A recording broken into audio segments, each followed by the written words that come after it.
이 역사적인 마스터피스의 완결을 맡고 있는 것은 작가인 미우치 스즈에가 믿고 있는 사이비 종교 때문이다.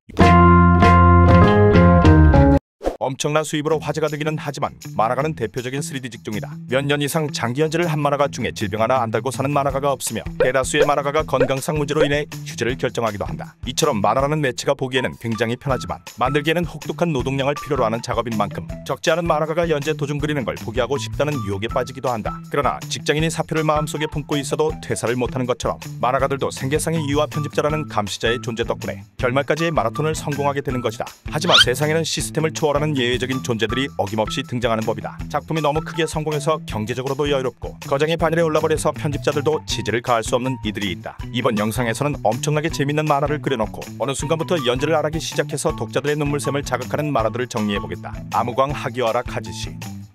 1988년 주간 소년 점프에서 연재되기 시작한 만화 바스타드는 연재와 동시에 베르세르크와 더불어 다크 판타지 만화의 양대 산맥이 된다. 베르세르크가 잔혹한 운명과 그에 저항하는 인간의 의지를 다룬 장엄하고 거룩한 다크 판타지였다면 바스타드는 그와는 상반된 폭력과 성적 에너지를 락 음악처럼 폭발시키는 화끈한 매력과 개성으로 독자들을 사로잡았다. 3,500만 부의 판매량을 달성했으며 플스 게임으로도 제작되고 온라인 게임도 개발이 진행될 정도로 다크 판타지 장르를 대표하는 대작 중의 대작이었다. 베르세르크와 마찬가지로 연재를 시작하면서 작가의 그림체가 달인의 경지에 오른 만화로서 일본 만화계에서는 컴퓨터 그래픽 작업 방식을 선두적으로 도입한 만화로 평가받기도 한다. 과거에는 만화에서 다 풀어내지 못하는 스토리를 다룬 소설 괴기인간 다크 슈나이더가 대한민국의 유교 단속에 두들겨 맞아서 판매되지 못한 사례가 있을 정도로 국내에서도 베르세르크 못지않은 인지도와 평판을 지니고 있었다. 그러나 바스타드를 애정했던 독자들은 바스타드의 그림은 크고 화려해지는데 이야기 전개가 점차 안 되기 시작할 때부터 스토리가 너무나 웅장하고 놀라워질 때부터 바스타드의 작가 하기와라 카즈시가 저는 만화를 그릴 때 폭주하는 경향이 있습니다. 라는 인터뷰를 했을 때 빨리 눈치채고 도망쳐야 했다. 이 모든 비극의 시작은 바스타드가 엄청난 인기를 끌면서 일어났다. 본래 바스타드는 파괴신 앙그라삭스의 봉인을 풀려는 사천왕과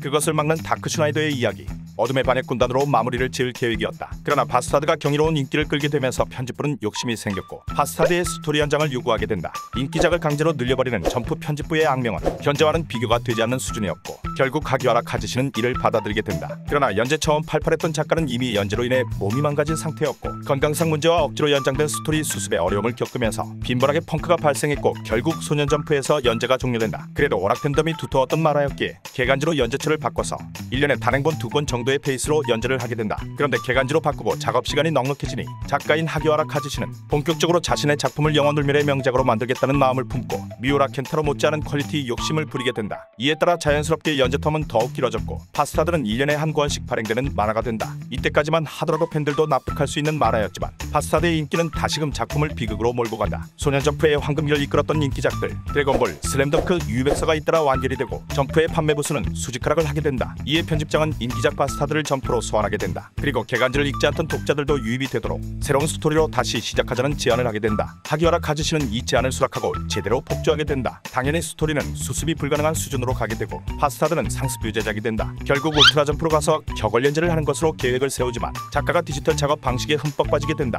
느닷없이 작가는 디지털 작업으로 완전판을 그리기 시작하고 이때부터 팬들의 멘탈이 나가기 시작한다. 이후 완전판을 그리면서 디지털 방식을 완벽히 익힌 작가는 경이로운 퀄리티로 우리엘과 다크 슈나이더의 일기토를 장장 5권에 걸쳐서 그리게 된다. 그리고 모든 힘을 사용한 작가는 2010년 6월을 마지막으로 현재까지 휴재 중이다. 밀드망 미우치 스즈에 유리가메는 가난하지만 배우로서 천부적인 재능을 가진 소녀 기타지마 마야와 재능, 인품, 노력, 수저까지 모든 걸 갖춘 넘친녀 히메카와 알미가 전설의 연극 홍천녀의 주인공 자리를 걸고 경쟁하는 만화이다. 작품성에는 사족이 필요 없는 전설의 만화로서 단순 판매량만 보더라도 5천만 부의 판매량을 기록하며 역대 순정만화 2위의 판매량을 올렸다. 완결이 나면 판매량이 급등하는 만화의 특성상 완결만 나면 꽃보다 남자를 제치고 순정만화 판매량 1위의 기록을 세울 수도 있는 작품이다. 국내에서도 선풍적인 인기를 끈 소년 만화 스타일의 여성향 만화로서 일본과 한국의 수많은 소녀들이 유리가면을 읽고 배우와 성우의 꿈을 키우기도 했다. 그러나 비극적이게도 유리가면은 1976년 연재를 시작해 아직까지도 완결이 나지 않은 할머니와 소녀가 함께 결말을 기다리는 만화가 되었다. 심지어 작가인 미우치 스즈에는 인터뷰 자리에서 유리가면의 엔딩은 세기말 전부터 이미 구상해뒀다고 밝혔다. 즉 미우치 스즈의 머릿속에는 완결까지의 이야기가 준비되어 있지만 모종의 이유로 유리가면의 완결이 십수년간 미뤄지고 있는 것이다. 그리고 독자들 입장에선 분통 터지게도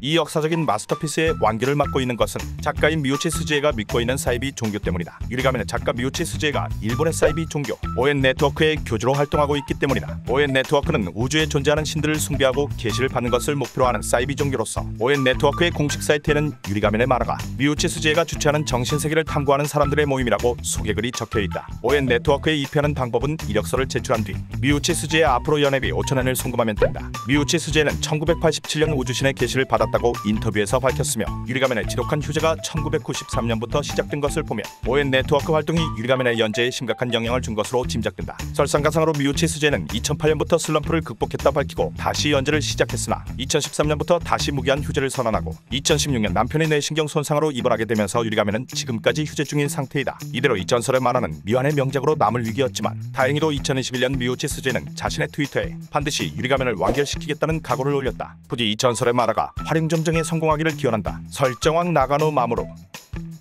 5스타 스토리는 모토헤드라는 간지 폭풍 로봇이 등장하고 우주를 배경으로 펼쳐지는 거대한 신화이자 바보 같은 옛날 이야기 5스타 스토리는 남자의 심장을 두근거리게 만드는 모토헤드의 디자인과 12777년의 역사를 다루는 극한의 설정 만화이다. 관련 화보집이나 설정집을 구매하고 연표를 공부하지 않으면 스토리 이해가 불가능한 만화이지만 취향이 맞는 독자들에게는 뜨거운 지지를 받으면서 많은 인기를 누린 작품이다. 그러나 많은 이들의 예상대로 이렇게 방대한 설정이 꾸준한 연재로 이어지리 만무했고 작가인 나가노 마모루가 13권을 발행하면서 오랜만에 휴재 없이 연재했어요. 저 잘했죠. 라는 자랑을 할 정도로 성실성과는 거리가 먼 사람이라서 5스타 스토리는 30년 동안 13권 밖에 나오지 않은 만화가 되었다. 물론 연표를 기준으로 예상되는 스토리 분량의 절반도 나오지 못했고 작가는 느닷없이 역사개변이라는 설정을 집어넣으면서 만화를 완결시킬 생각은 전혀 없음을 팬들에게 확인 사살해줬다. 그런데 놀랍게도 역사개변 이후에는 작품 그리는 게 다시 재밌어졌는지 1년에 한 권 발행이라는 이전과는 비교가 안 되는 속도로 만화를 연재하고 있어 5스타 스토리의 팬들은 혹시나 하는 기대를 품고 있다. 재능왕 토가시 요시히로. 헌터 바이 헌터의 작가 토가시 요시히로는 이래라 토가시. 나는 밈이 있을 정도로 휴재와 난리 면제의 상징이 된 만화가이다. 앞서 나왔던 유리가면의 미우치 스즈에를 제치고 가장 많은 휴재를 하는 만화가 1위로 뽑혔으며 1998년 연재를 시작한 만화 헌터 바이 헌터는 아직까지도 36권 밖에 나오지 않았다. 아내가 세일러문의 작가 타케우치 나오코라서 돈 걱정이 없어서 안 그린다. 유백서 때 점프 편집부가 연재를 억지로 연장시켜서 복수하려고 그러는 거다. 드래곤 퀘스트에 빠져서 펜을 놓아버린 거다.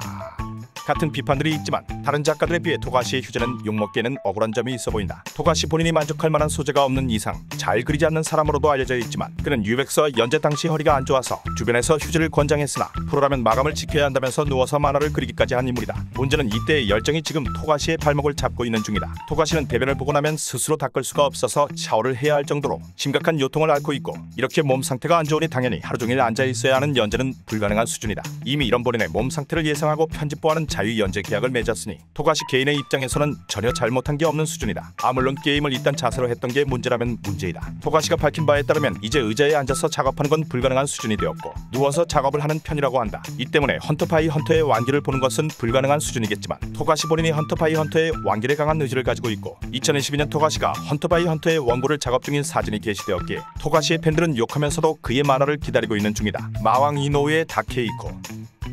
베가본드는 가장 악질적인 휴재를 하고 있지만 의외로 알려지지 않은 작품이다. 만화의 작가는 슬램덩크를 그린 전설적인 만화가 이노우의 다케이코로서 그의 명성에 걸맞게 베가본드는 미야모토 무사시의 이야기를 그린 창작물 중 최고의 명작이라는 평가를 받았었다. 역사적으로 유명한 인물의 일대기인데다가 원작 소설도 있는 작품이기에 베가본드의 스토리는 막힘없이 흘러갔었다. 작가인 이노우의 다케이코도 2010년에 완결이 예상되는 만화라고 밝혔지만 이노우의 다케이코는 베가본드를 보다 철학적인 작품으로 만들고 싶다는 욕심을 품게 되고 작품의 하이라이트이자 알파이자 오메가 무사시와 코지로 이야기에 꽂히자 베가본드의 독자들이 가장 보고 싶던 장면 무사시와 코지로의 결투 직전에 무사시가 농사를 짓게 한다. 그렇게 점차 휴재가 잦아지더니 2016년 휴재 선언 이후로 지금까지 베가본드는 연재되지 않았다. 편집부의 욕심으로 스토리를 계속 갈아치우다가 감당할 수 없게 된 바스타드라 개인사가 복잡했던 유리가면 애초에 만화가가 아니고 일권에서 결말을 미리 보여준 5스타 스토리 건강상의 문제 때문에 실제로 연재가 힘든 헌터 바이 헌터에 비해 그냥 작가가 스토리 생각 안 난다고 손을 놓아버린 것 스토리가 안 떠오르면 스토리 구상에 시간을 쓰던가 주변에 도움이라도 받는 모습을 보이면 이해라도 할 텐데 이노우의 다케이코는 화가가 되고 싶은지 개인전을 열고 다녔다. 최근에는 슬램덩크 극장판의 감독을 맡았다는 소식이 전해지면서 베가본드의 팬들은 여전히 베가본드의 연재는 가망이 없음을 깨닫게 되었다. 베가본드의 팬으로서 분도한 독자들을 대신해